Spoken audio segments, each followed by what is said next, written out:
Muchísimas gracias por acompañarnos el día de hoy. Es un gusto presentar un nuevo webinar de la serie Salud y Felicidad del Hospital Médica Campestre. El día de hoy nos acompaña como moderadora la licenciada Ana Carola Escobar Espinosa, directora comercial del Hospital Médica Campestre. Ella es licenciada en Mercadotecnia y cuenta con una certificación en coaching ontológico. Les damos la más cordial bienvenida. Comenzamos nuestro webinar. Hola, muy buenas tardes a todos. Sean todos bienvenidos a un capítulo más de la serie Salud y Felicidad que presenta el Hospital Médica Campestre. Con el gusto de saludarles y esperando que este webinar sea de todo su interés, el pasado 17 de mayo se conmemoró el Día Internacional de la Hipertensión Arterial. El motivo de esta conmemoración es crear conciencia sobre la importancia del diagnóstico oportuno y tratamiento de esta enfermedad silenciosa. La hipertensión a menudo no presenta síntomas evidentes, lo que hace que muchas personas no sepan que padecen. Sin embargo, algunos pueden experimentar dolores de cabeza intensos, fatiga o confusión, problemas de visión y dolor en el pecho. La hipertensión se diagnostica a través de la medición de la presión arterial utilizando un esfigmómetro. Es importante realizar chequeos médicos regulares para monitorear la presión arterial y asegurarse de que se mantengan dentro de los rangos saludables. El día de hoy contamos con la participación del doctor Eliseo García Rangel, médico cardiólogo, ecocardiografista, quien nos hablará del cuidado y manejo de la hipertensión. Buenas tardes, doctor. Sea usted bienvenido. Sí, muchas gracias. Le cedo el micrófono. Muy bien. Muy buenas tardes, tengan todos los que están conectados. Es un placer para mí estar con ustedes y hablar un poco del cuidado y el manejo de la hipertensión arterial. Este es el contenido de la presentación. Vamos a tratar de ser lo más claros y sencillos posibles. Vamos a hablar de la introducción, voy a hablar un poco de la epidemiología, la presión arterial, la hipertensión, factores de riesgo. A continuación hablaremos de la etiología y fisiopatología, sus síntomas y signos, el tratamiento, la prevención y unas palabras para llevar a casa en esta ocasión. Como introducción diríamos que la hipertensión arterial es una enfermedad crónica que afecta a la mayoría de la población, por lo cual es importante prevenirla y tratarla junto a tu médico. Como ven, esta enfermedad es una enfermedad silenciosa que en veces aparece en los pacientes sin darse cuenta. Y es importante conocer la manera en que podemos darnos cuenta de que si esto ha pasado, bueno, necesitamos saber que tenemos ya la presión alta para poderla tratar. Un poco de epidemiología. Fíjense ustedes que el 24.9% de los hombres y el 26.1% de las mujeres en México padece de la hipertensión arterial. 30 millones de personas en México viven con hipertensión arterial, es decir, una de cada 4 tiene este padecimiento. Uno de cada 4 mexicanos tiene este problema. 50,000 fallecen en México cada año debido a esta enfermedad de la hipertensión. El 46%, casi el 50%, digamos así, que no sabe que padece esta enfermedad. Entonces, como ven, tiene un inicio silencioso y en ocasiones es difícil poderla diagnosticar y trataremos de orientar lo mejor que se pueda para poder llegar a un diagnóstico prematuro y a tiempo. ¿Qué es en realidad la hipertensión arterial? Bueno, la hipertensión arterial no es una enfermedad del corazón. Aquí traigo este dibujo, este corazoncito que ustedes pueden ver. Del corazón, aquí sale este vaso que se llama la aorta. Ahora imagínense que este vaso da lugar a millones de vasos que va a llevar la sangre a todo el cuerpo, como una tubería, ¿verdad? Que se desplaza por todo el cuerpo. Ciertamente es el corazón la bomba que al momento de que se contrae hace que la sangre avance por todos esos vasos y nos llegue la sangre a todas partes. Si ustedes se ponen el sensor, el oxímetro aquí, se darán cuenta que hasta acá llega la sangre cada vez que el corazón está latiendo.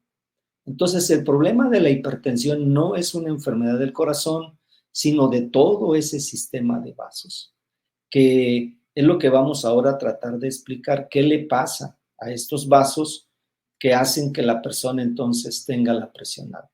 ¿Qué es la presión alta? Bueno, aquí nos basamos en valores que podemos determinar al momento de tomarle la presión a una persona. Como ven ahí dice 140-90. Sería el rango. Si sube de ahí, diríamos entonces que la persona tiene hipertensión arterial. Son dos valores que manejamos. La gente normalmente le llama a la parte de arriba, a la presión de arriba, así le llaman la presión alta o la presión de arriba. Nosotros le damos el nombre de presión sistólica. Y esta se genera cuando el corazón late y hace avanzar la sangre por todo el sistema de vasos. El valor inferior o el más pequeño se llama presión diastólica. La gente le llama la presión baja. Esta es producida cuando el corazón descansa entre un latido y otro. Así es como se forma entonces la presión en sus dos valores. La presión de arriba sistólica, la presión de abajo diastólica. El tope que vamos a manejar es 140-90. De ahí para abajo sería lo ideal en cuanto a las cifras que debemos manejar. Aquí les pongo la clasificación que tenemos ahora últimamente en base a la hipertensión arterial. Lo óptimo sería 120-80. De ahí hacia abajo sería lo óptimo. Un 110-70, un 160 sería lo ideal. Por lo regular, las jovencitas, los jovencitos manejan estos valores bajos, 160, 90-50. Pero lo ideal es ese, 120-80. Como ven ahí, de 120 a 130 o 129, de 80 a 84, todavía estaría en ese rango ideal que nosotros deseamos. Después ven, normal alto es de 130 a 140 y la de abajo 85-90. Hipertensión en primer grado sería 140 a 150 y la de abajo entre 90 y 99. Hipertensión en segundo grado sería 160 a 180 con la presión de abajo entre 100 y 110. Y la hipertensión en grado grave o importante, grado 3, sería mayor de 180 la de arriba y la de abajo mayor de 110. En esta clasificación, como ven abajo, tenemos lo que se llama hipertensión solo sistólica. Se llama hipertensión sistólica del adulto. Ustedes habrán visto que algunas personas manejan solo la cifra alta, elevada. Por decir algo, ¿verdad? 160-70 o 200-80. Solo la sistólica se elevó, la diastólica se mantiene en el rango ideal. A eso le llamamos nosotros hipertensión sistólica del adulto. Muy bien, ahora hablemos un poco de los factores de riesgo. Empezaré con los no modificables, es decir, difíciles de controlar. ¿Por qué aparece esta enfermedad? Bueno, aparece principalmente pues, por los antecedentes familiares. Si su papá, su abuelito, su tío, su hermano son hipertensos, pues muy probablemente usted tenga la posibilidad de presentar también la presión alta. Y esto en algún momento del trayecto de su vida le puede aparecer. Este es uno de los factores que tenemos que considerar. Cuando preguntamos al paciente si tiene antecedentes familiares, pues nos va a decir que sí. Entonces, muy probablemente también aparezca la enfermedad en él. La raza tiene también mucho que ver, el envejecimiento. Principalmente esta enfermedad aparece de los 50 para arriba y entre más años se presentan, más frecuentemente aparece la enfermedad. Es más frecuente en el sexo masculino. Las mujeres están protegidas abajo de 50 años, se protegen por las hormonas, pero arriba de 50 las mujeres entran en el periodo menopáusico y aparece más la hipertensión también en ellas. Entonces, como ven, hoy ya no hay mucha diferencia entre el sexo, entre la mujer y el hombre, porque se están padeciendo casi de la misma manera. Las enfermedades renales crónicas, sobre todo aquellas como son lo que llamamos las piedras en el riñón. Preguntamos, ¿le han aparecido piedras, ha arrojado piedras en la orina? Muchas veces dicen que sí, ese es un dato importante que tenemos que considerar porque estos pacientes hacen cambios renales y hacen la elevación de la presión. También la apnea obstructiva del sueño. ¿Qué es esto? La apnea es cuando el paciente se duerme, pero deja de respirar 1, 2 o hasta 3 minutos sin respirar. Se pone morado, rubicundo y de repente empieza a respirar muy rápido, muy rápido. Él no se da cuenta porque está dormido. En estos periodos de apnea que hace el paciente, tiende a elevar la presión. Entonces, esta enfermedad de la apnea del sueño lleva también a que el paciente a la larga se vuelva hipertenso. De los factores de riesgo que podemos modificar y controlar, pues está el tabaquismo. Las personas que fuman tienen muchas posibilidades de presentar la enfermedad. Aquellos que se exponen a manera pasiva, o sea, fumadores pasivos, también tienen el riesgo, al igual que si fumara, incluso mayor que si fumaran, para presentar la enfermedad. La diabetes es otra enfermedad. Casi el 80% de los diabéticos a la larga van a ser hipertensos. La obesidad, el sobrepeso, es otro factor que debemos de considerar porque en las personas que tienen este problema también aparece tempranamente la hipertensión. El colesterol alto es otro factor que vamos a explicar más adelante, que daña precisamente a toda esta tubería de vasos, no lo afecta y de esta manera hace que también aparezca esta enfermedad. La dieta, aquí le pusimos no saludable, alta en sal, baja en potasio, el alcohol y pues la vida sedentaria, ¿verdad? La falta de actividad física es un problema muy serio que tenemos que corregir. Todos, como ven, estos son factores que se pueden modificar, que se pueden cambiar y de alguna manera, pues si usted tiene alguno de estos, puede controlarse antes de que aparezca la hipertensión en usted. Hago hincapié nuevamente aquí, y les pongo así en esta diapositiva, la herencia es un factor muy importante. La obesidad es otro factor. Somos ya ahorita el número 1 en el mundo en gorditos. Nos han traído pues estas dietas ricas en colesterol, ricas en grasas. Entonces, pues ya tenemos el número 1 en gorditos y también en diabéticos, ¿verdad? Por el consumo exagerado de los refrescos, de las cocas de 5 litros, de todo esto que comemos, pues nos están llevando a presentar estas enfermedades más tempranamente de lo que estábamos esperando.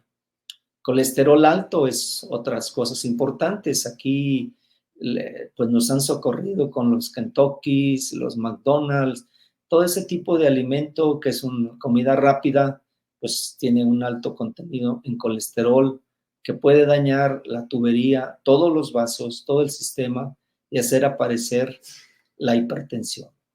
La falta de ejercicio y las enfermedades renales de las cuales ya les mencionaba antes. ¿Cómo es que se produce este problema de la hipertensión? Bueno, esta tubería es elástica. De la aorta sale el vaso grande que se ramifica en millones de vasos y toda esta tubería se cierra y se abre, se cierra y se abre. Estos 4 mecanismos que ustedes tienen ahí, mecanismos neurohormonales, renales, vasculares y hormonales, principalmente el sistema renina, angiotensina, aldosterona, estos 4 sistemas hacen que el vaso se abra y se cierre todo el sistema de vasos de acuerdo a la necesidad que nosotros tenemos. Por ejemplo, si yo me acuesto, el sistema de vasos se abre para que la sangre circule así, de esta manera. Si yo me pongo en pie, los vasos se cierran. ¿Para qué? Para que la sangre alcance a subir a la cabeza. De manera que si practicamos un deporte donde nos estemos agachando y levantando, todo este sistema funciona de una manera especial y fabulosa que hace que el vaso se abra y se cierra, se abre y se cierra, de manera que nosotros no tenemos por qué sentirnos mal.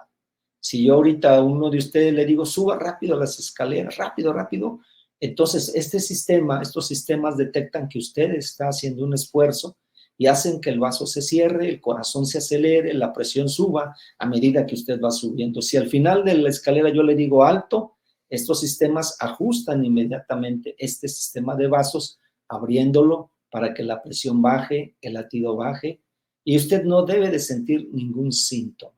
Cuando se alteran estos sistemas, entonces es cuando provocan que la red de vasos se mantenga cerrada. ¿Qué es en realidad la presión alta? Que todo este sistema de vasos que tenemos se cierra, se mantiene cerrado. Entonces vamos a empezar a darnos cuenta que al corazón le va a costar mucho trabajo sacar la sangre en cada latido y hacer abrir el sistema de vasos que se ha cerrado. ¿Por qué? Porque estos sistemas se han alterado. Estos mecanismos que respondían ahora hacen que el vaso se mantenga cerrado. Aquí en este dibujo les especifico lo que les acabo de decir. No lo voy a detallar, pero como ven, desde arriba de la cabeza se mandan impulsos para que el corazón lata más rápido, para que los vasos se cierren, para que la presión suba. Si yo me pongo a dormir, pues el sistema cerebral activa todo esto para que el vaso se distienda y la presión se mantenga mientras nosotros estamos dormidos. Esto es algo maravilloso, trabaja por sí mismo, pero cuando se altera, estos mecanismos se alteran, entonces tenemos como resultado que el vaso se cierra y se mantiene la tubería cerrada, y esto es a lo que nosotros llamamos la hipertensión. Bueno, ahora vamos a hablar un poco de los síntomas. ¿Qué pasa con los síntomas? Les quiero recordar que México es un país tercermundista. Y como tercermundista que somos, lo único que nos favorece y tenemos que echar mano es de la prevención, de la revisión. Por eso es muy importante que se revise usted. Si va a tener alguno de estos síntomas que mencionamos, por favor, es necesario que se tome la presión, puesto que no somos un país de primer mundo, entonces no tenemos el alcance de todas estas cosas especiales, pero sí podemos nosotros revisarnos y checarnos. De los síntomas más comunes es el dolor de la cabeza. La mayoría de los pacientes les duele la cabeza, pero ellos automáticamente dicen, no, yo estoy bien. Me dolió la cabeza, pero está bien. No se toman la presión. De repente les zumban los oídos. Dicen, no, pero yo estoy bien, ¿eh? Yo estoy bien, todo está bien, todo está bien. Y no se toman la presión. Hay mareos, el corazón se les acelera, les dan ganas de vomitar, algunos llegan a presentar sangrados nasales, ¿verdad? Y hay otros tipos de sangrados que se producen dentro del ojo, no fuera del ojo, sino dentro del ojo. Los pequeños vasos de la retina se rompen y provocan pequeñas hemorragias retinianas. Esas solamente las podemos observar cuando vemos el fondo de ojo en el paciente, le revisamos, cuando le dilatamos la pupila para poderle ver bien adentro, pues vemos que los vasitos se han roto y ahí tiene hemorragias adentro. Esto son cosas muy delicadas. Por eso tenemos que hacer caso a la revisión. Y también el otro síntoma común es la falta de aire. Nos falta el aire. Oiga, yo camino una cuadra y me falta el aire. Oiga, subo las escaleras y siento que me falta el aire. Entonces son síntomas que hay que hacerles caso. ¿Qué tenemos que hacer? Hay que ir a tomarse la presión, a donde usted pueda, una farmacia, con el médico, donde sea, pero tómese la presión, cómprese un aparatito y tómese la presión para que más o menos se dé cuenta cómo está, y si es de cifras elevadas, acuda al médico para que le dé una revisión. Hay momentos en que esto, como se perpetúa por años, la presión, es decir, manteniendo los vasos cerrados por mucho tiempo, llega un momento dado en que esto se puede agudizar, y los síntomas que observamos cuando se agudiza, es decir, cuando las cifras suben demasiado, ¿verdad? Ya tenemos una diastólica de 110, 120 y una sistólica de 180, 200. Entonces tenemos un descontrol severo. En la fase 3 que les mostré, tenía un descontrol severo de la presión. Empieza a haber cansancio. Los pacientes entran en confusión, no se sienten a gusto, tienen un poquito de ansiedad, les da dolor en el pecho, tienen cierto temblor fino, no se sienten a gusto. Y es cuando pues, el dolor de la cabeza se hace más continuo, más frecuente. Y pues es hasta entonces que muchas ocasiones pues van a la revisión. Tristemente, nosotros por lo regular y en los hospitales, los pacientes nos llegan con situaciones más complejas, que son complicaciones de esto. Por ejemplo, una hemorragia en la cabeza es una complicación seria. Se rompió un vaso acá y al romperse pues se extravasó la sangre y llega con un cuadro tipo embólico, como no habla, no mueve, llega a urgencias, lo revisa el neurólogo y le encuentra la hemorragia y va a decir que lo revise el cardiólogo y le encontramos cifras altas de presión, encontramos el corazón crecido, aumentado, hipertrofiado. Es una fase muy avanzada de la enfermedad, pero nunca se atendió, nunca se hizo nada. Entonces debutan con un cuadro así que pues es muy triste, no queremos que eso pase. Queremos agarrar al paciente antes para poderlo tratar y darle sus medicamentos y controlarlo de una manera adecuada. ¿Cómo saber si tengo la presión alta? Bueno, pues ya les dije, tómense la presión por lo que más quieran. Vayan a cualquier lugar o cómprense el aparatito y por favor, la mejor marca que hay no es comercial, pero es importante, Omron. Cómprense esa marca porque son los que dan mejores cifras, mejores controles en cuanto a la presión. Lo puede adquirir en cualquier farmacia.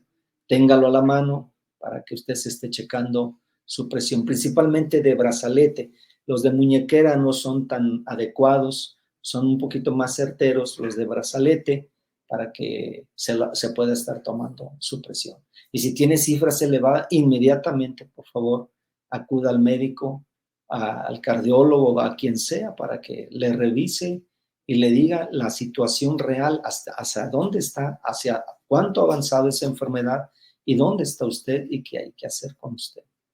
También tenemos esto que se llama el mapa de 24 horas. ¿Qué es el mapa de 24 horas? Es un monitoreo. Ponemos nosotros el brazalete, lo conectamos a una computadora que nos va a estar graficando la presión de manera continua. Fíjense ustedes que la hipertensión, los pacientes se descompensan más en las noches. Y es cuando difícilmente nosotros podemos tomarnos la presión o que alguien nos tome la presión. En ese periodo de la noche es cuando más se descontrola la presión. Y esto por una cosa que se llama ciclo circadiano. ¿Qué es el ciclo circadiano? Bueno, es un ciclo biológico que tenemos todos los seres humanos. De las 12 de la noche a las 6 de la mañana, de nuestras bodegas, para decirlo así, salen muchas sustancias que se vierten a la sangre. Y estas sustancias se vierten a la sangre con la situación de que nosotros pues, despertemos y tengamos ánimo de ir a trabajar y hacer todo. Entonces, estas sustancias nos permiten esto. El problema de estas sustancias es que cierran más el vaso. Si un paciente ya tiene el vaso cerrado, al momento que se vierten estas sustancias a la sangre, pues se cierra más. Y es cuando pasan todos estos problemas. Fíjense ustedes que el infarto al corazón, el infarto cerebral o la hemorragia cerebral, todos estos problemas serios acontecen en ese periodo, 12 de la noche, 6 de la mañana. Difícilmente en el día usted va a ver un cuadro de estos. ¿Por qué? Por este ciclo circadiano.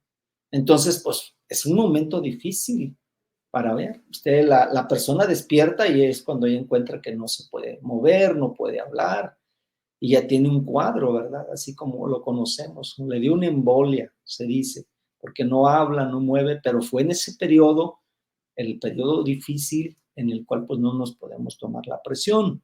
Por eso es importante y el mapa de 24 pues nos vigila esa parte y vemos cómo está. Si tiene las cifras elevadas ahí, los valores, no hay vuelta de hoja, el paciente es hipertenso y hay que darle tratamiento para evitar las complicaciones. Aquí están las indicaciones del mapa. Bueno, cuando algún paciente nos llega y dice, pues me tomaron la presión y me la encontraron alta, y resulta que después me la he estado tomando y está normal, ok, hay que ponerle, ante la sospecha, hay que ponerle el mapa, sobre todo para ver ese periodo de la noche, cómo se comporta y realmente saber si es hipertenso o no.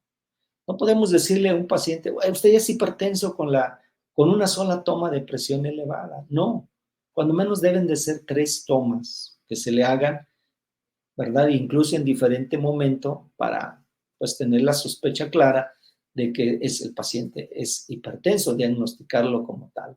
Entonces, no con una sola que se le encuentre, a menos que sean cifras sumamente elevadas, pues ahí sí no hay vuelta de hoja y en la revisión nos daríamos cuenta que ya trae la enfermedad de atrás. También está la hipertensión de bata blanca. Hoy me puse la bata, yo nunca la uso. Yo tenía un maestro que me decía, quítate la bata, los espantas. Y es que el paciente entraba y me miraba la bata y pues se espantaba, se le subía la presión. Ay, doctor, yo nomás lo veo y se me sube la presión. Eso es lo que llamamos la hipertensión de bata blanca. Porque sale de ahí, se va a su casa y se le baja la presión. Llegaba y veía al doctor y se espantaba con uno y se le subía la presión.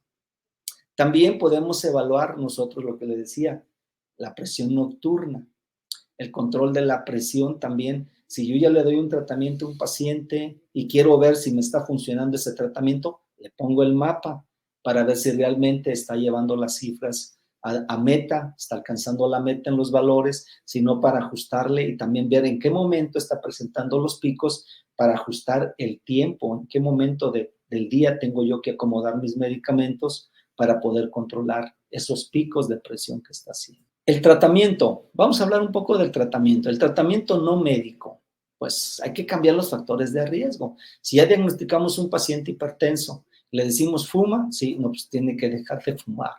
Bájele, trate de evitar el fumar, trate de evitar ser un fumador pasivo, no se acerque a la gente que esté fumando, ¿verdad? Y aquí en el punto 2 dice, alcance y mantenga un peso saludable. La manera más simple de verlo del peso es, vea su altura. ¿Cuánto mide usted? Si usted dice, yo mido 1,70, su peso más o menos debe andar en 70 kilos. 2 o 3 kilos arriba, 2 o 3 kilos abajo. Pero más o menos ese es su peso. Entonces, si usted mide su altura, 1,60 y pesa 100 kilos, oiga, no, pues está demasiado, está en sobrepeso. Entonces, para más o menos darnos una idea, así de fácil, la altura de uno más o menos equivale al peso de uno. También debemos de limitar el consumo de alcohol. Ya salió ahora sí el estudio, donde se dice que aquella gente que decíamos antes, tómese 2, 3 copitas, que de esta manera se va a proteger su corazón. Salió el estudio diciendo que eso no es cierto. Ya se cayó el mito. Toda la gente en el estudio que se hizo multicéntrico en el mundo se dieron cuenta que los que tomaban se infartaban más, tenían más complicaciones cardiovasculares. Entonces, ya se concluyó pues que no deben de tener consumo exagerado de alcohol. Y pues lo ideal ahí se marca un vaso o dos copas por día, no más de esto. También hay que hacer ejercicio. El ejercicio para acabar con la vida sedentaria. Si terminamos con este otro factor, pues difícilmente entraremos en la enfermedad. Entonces hay que hacer ejercicio. Solo 2 ejercicios se marcan a nivel mundial correctamente. El mejor ejercicio es la natación. ¿Por qué la natación? Pues porque usted va moviendo todo su cuerpo sobre el agua y no se afecta ninguna de las articulaciones. Hay que cuidar las articulaciones. Todos los ejercicios de alto impacto pueden lesionar sobre todo su columna y sus rodillas. Entonces, cuide sus columnas, cuide sus rodillas, porque si no, pues al rato hay que ponerle prótesis y tempranamente ya les están poniendo sus recambios de rodillas, que son las prótesis de rodillas. ¿Por qué? Porque estuvieron haciendo mucho ejercicio de alto impacto. Entonces, primer ejercicio, natación. Si no sabe nadar y no le gusta, segundo ejercicio, caminar. Camine media hora, 45 minutos fuera de toda su actividad que usted hace. Tome un lugar, un parque, algún o en una banda que usted tenga por ahí, o en una bicicleta, suba y haga media hora, 45 minutos de ejercicio. Es saludable eso, solamente. Si quiere guardar un poquito de tono en sus músculos, 1 o 2 kilos de peso en cada mano para que ejercite y guarde el tono de sus manos. Esto no le va a afectar para nada en cuanto a la presión.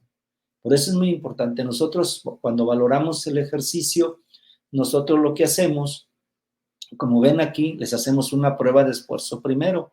Y ahí vemos los METs que hace, la frecuencia que eleva, cómo se desplaza la presión, va a subir la presión, claro, al ejercicio, nos damos cuenta hacia dónde sube. Entonces le damos al paciente el tipo de ejercicio que tiene que hacer, le damos también la frecuencia a la cual es correcto llegar y no pasar de esos valores para no entrar en ningún riesgo.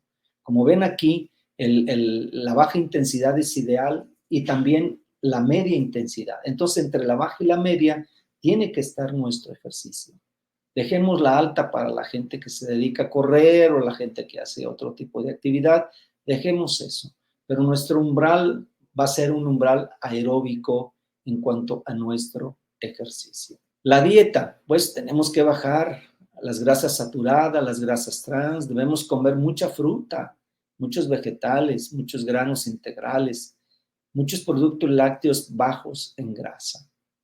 Hay que consumir proteína vegetal. Nosotros estamos acostumbrados mucho a consumirla, claro, porque es más rica la proteína del animal, la leche, la carne, los huevos, ¿a quién no le va a gustar? Pero también las proteínas que proceden de las leguminosas es igual de buenas que las que proceden del animal. Maíz, frijol, lentejas, habas, garbanzo, todo eso es muy saludable. Lamentablemente en nuestra dieta, en los mexicanos, pues no estamos acostumbrados a eso. Nos sirven un plato de habas o de lentejas y pues, lo picoteamos y lo dejamos y nosotros queremos nuestra carne, porque así estamos acostumbrados. Entonces tenemos que hacer modificaciones en cuanto a esto.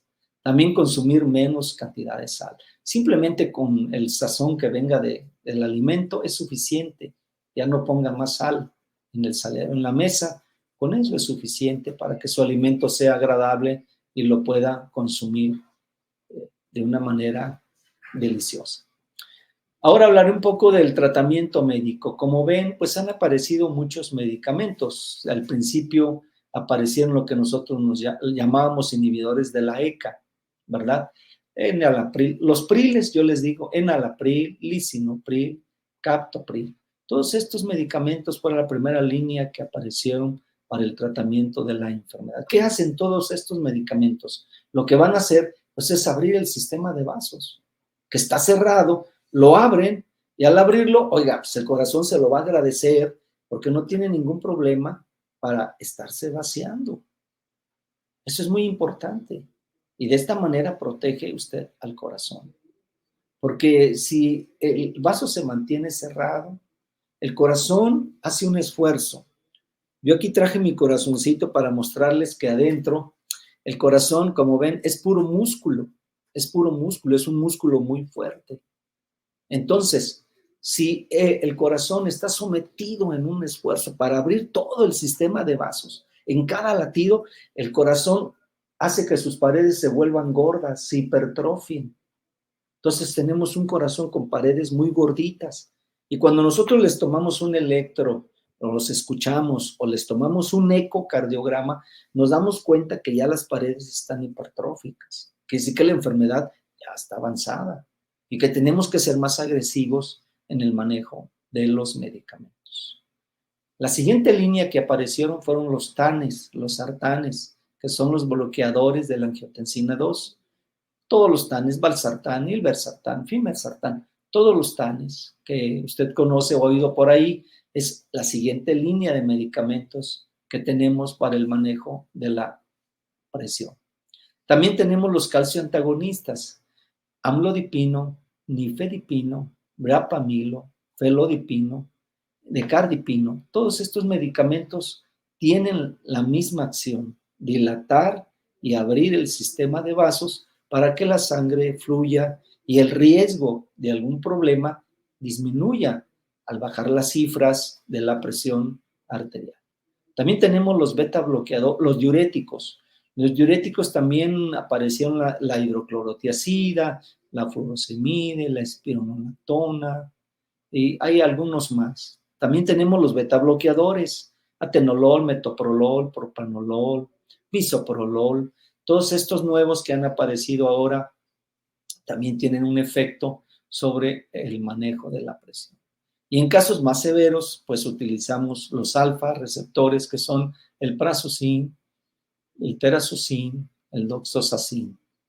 Entonces, según las guías, hoy el manejo ya no es de un solo medicamento. Para manejar yo un paciente, yo lo tengo que individualizar. Yo no le voy a dar lo mismo a todos. Lo tengo que revisar, ver sus factores, ver sus condiciones, ver su peso, ver cómo está, ver cómo están sus cifras, ver hasta dónde va el daño que tiene de la enfermedad. Y bueno, en base a eso, pues a lo mejor empezaría con 2, que es lo que ahora las guías de la hipertensión nos marcan. 2 medicamentos, un losartán con un amlodipino, se podía empezar así.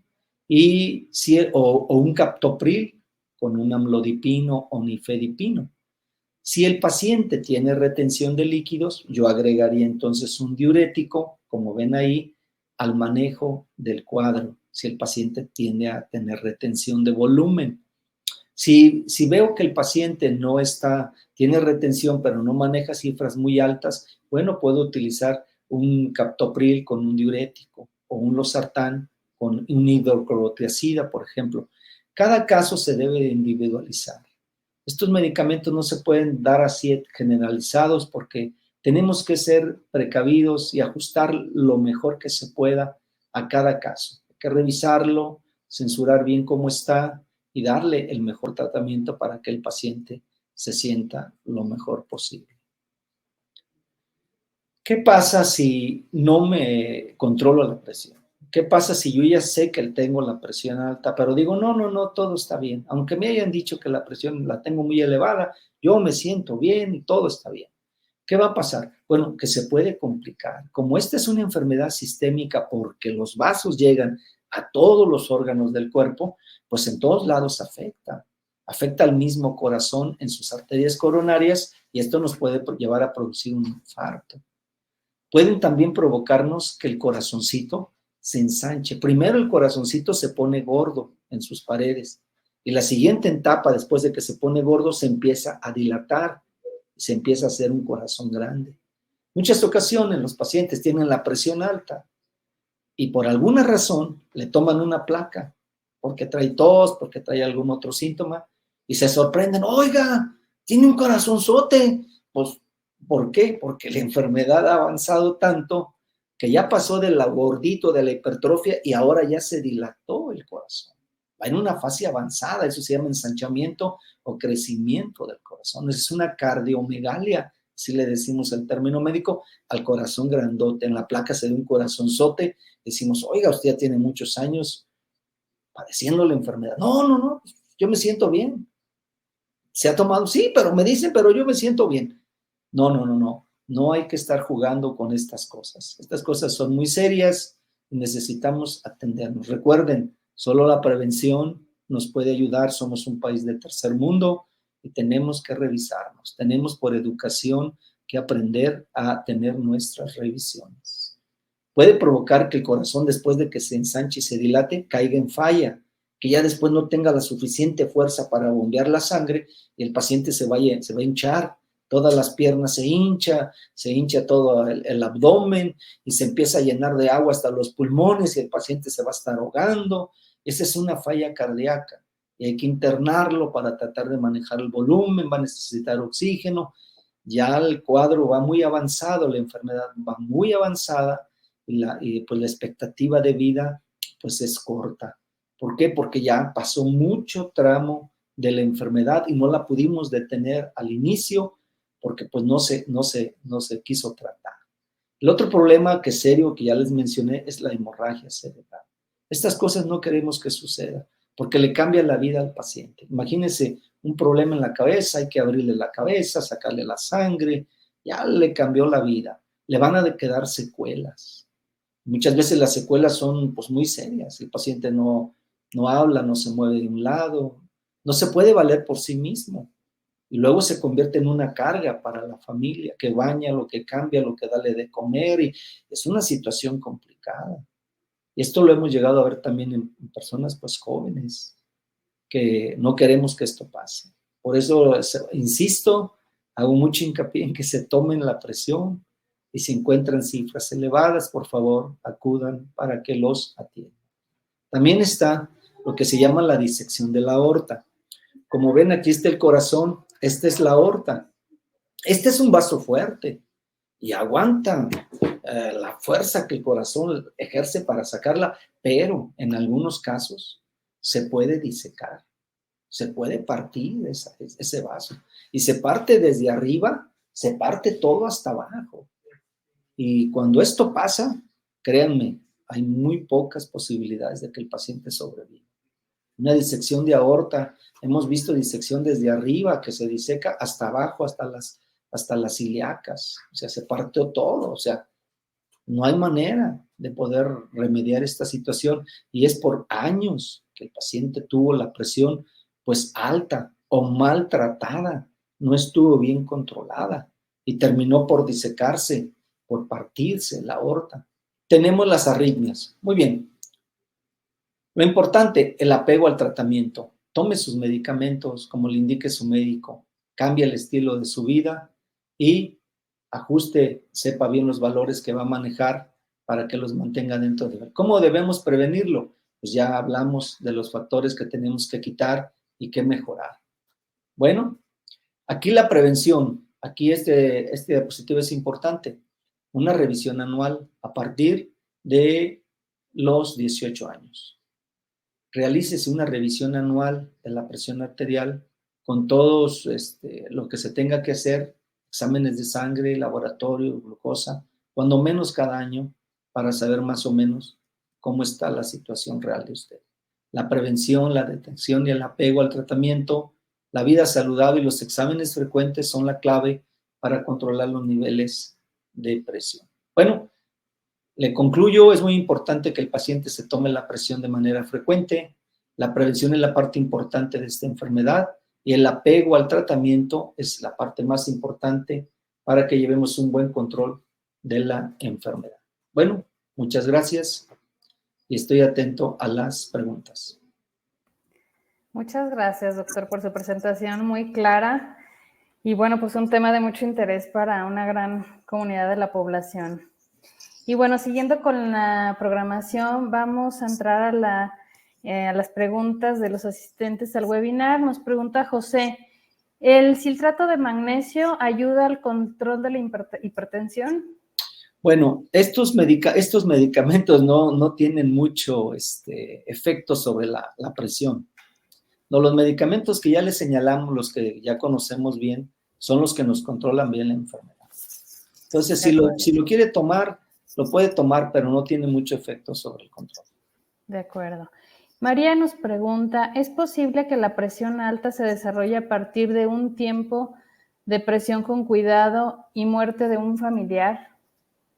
Bueno, cuando hay algún evento de estos familiares, una cosa así grave, el paciente entra en un cuadro de ansiedad, de estrés, posterior a eso. Y esto muchas veces detona la enfermedad que ya está ahí, pero aparece. Ahora con el COVID, ni se diga.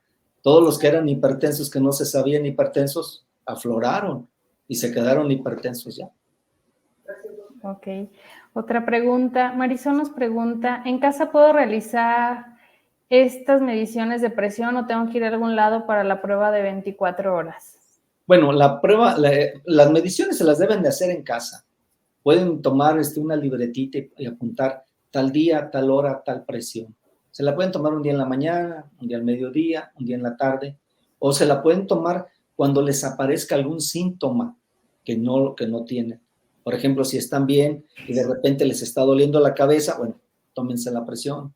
O de repente les zumbaron los oídos, bueno, tómense la presión en ese momento. Si no hay ningún síntoma nuevo, no hay necesidad incluso.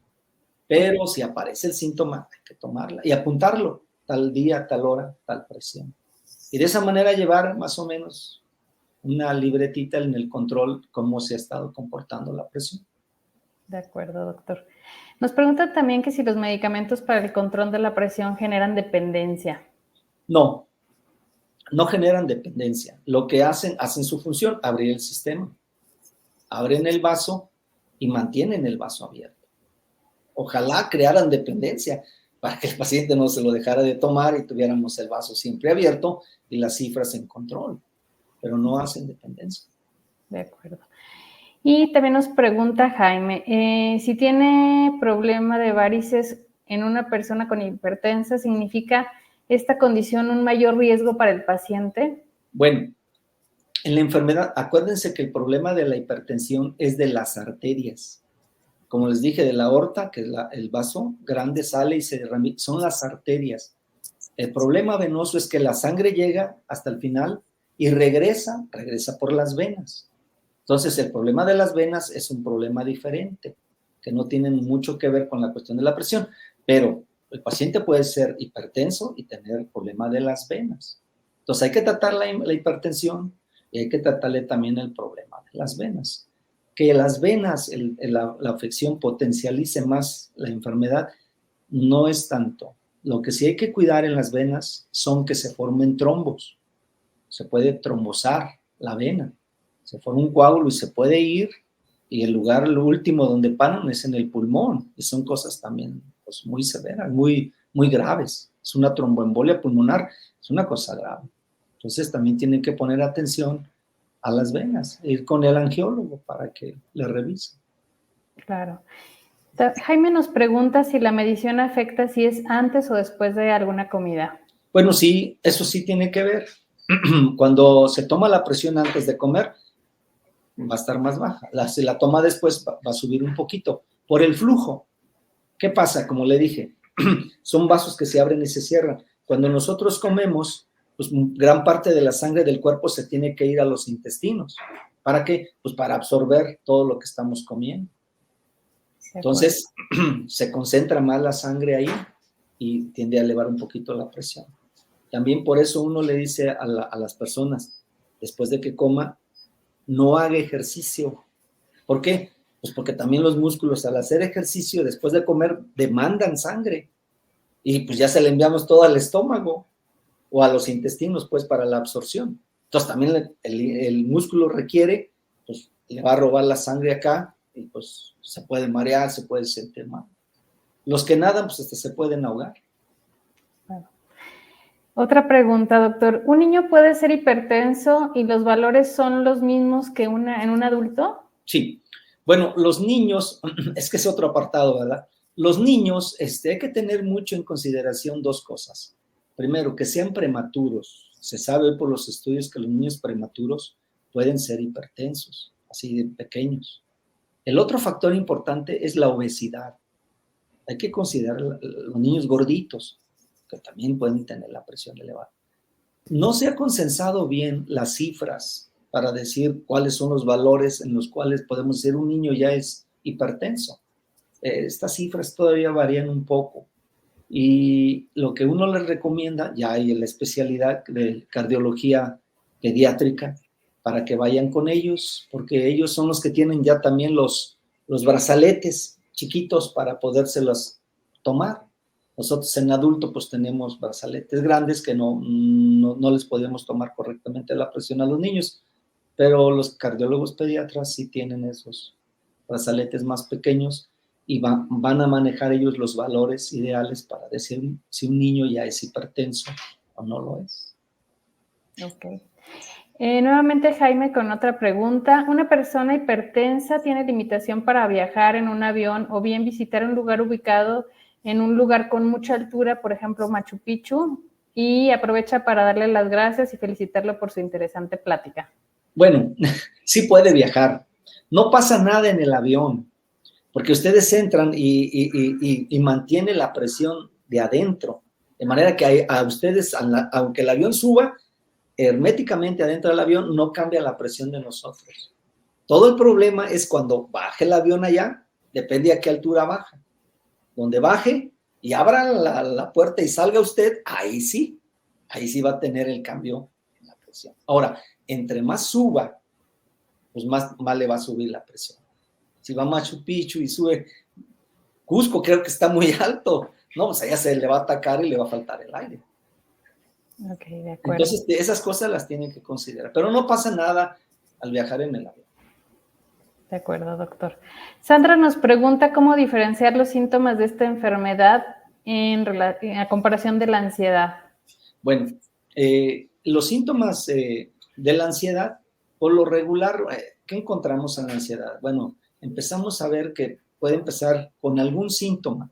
Puede ser dolor de cabeza, puede ser dolor en el pecho, le puede faltar el aire. Ese es el síntoma inicial, pero después se forma una cadenita.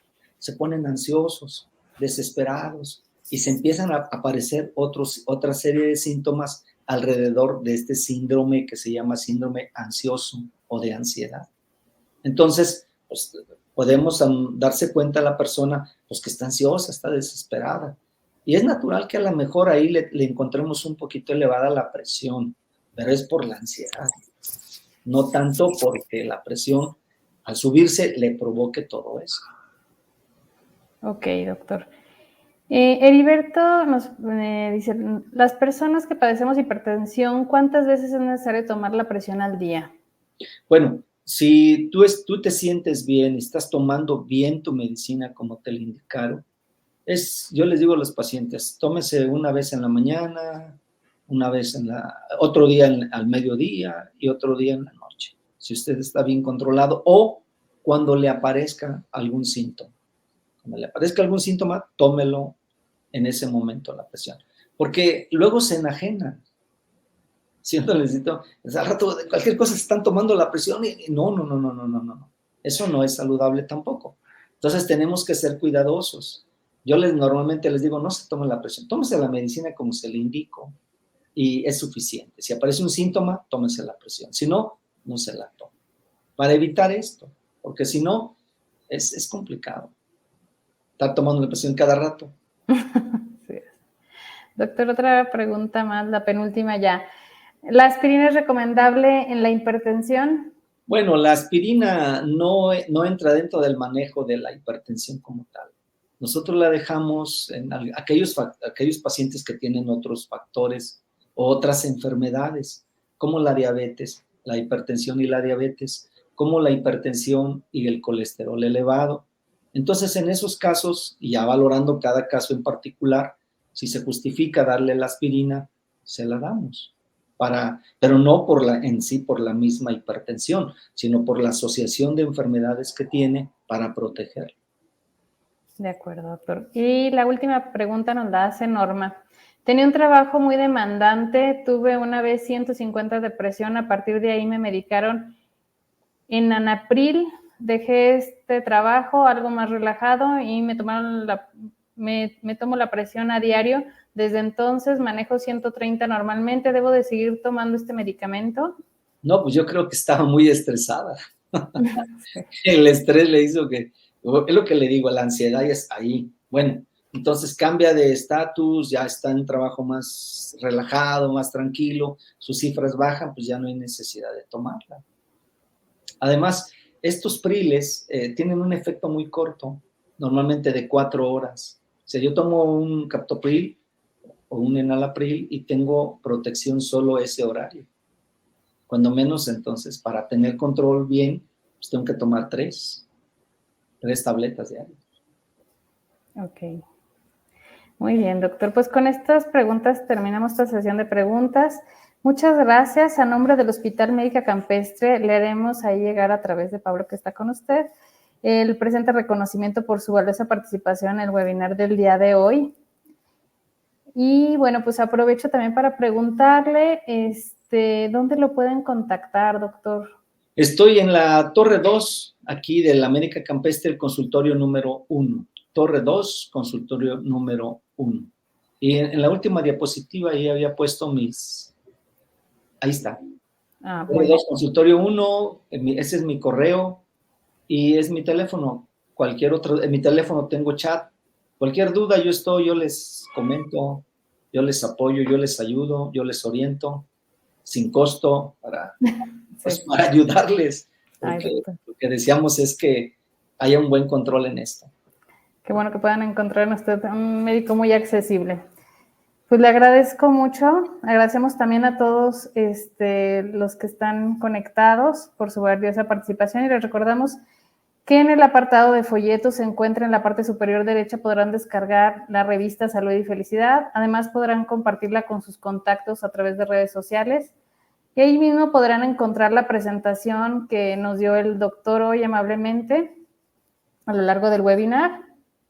Para las personas que nos estuvieron preguntando sobre la constancia de asistencia al webinar, les recordamos que el tiempo mínimo para generar la constancia es de 45 minutos en línea y esta se genera en el link que Pablo subió al chat. Si alguno de ustedes tiene problemas para descargar esta o alguna otra constancia, puede mandarnos correo electrónico y con gusto lo resolvemos.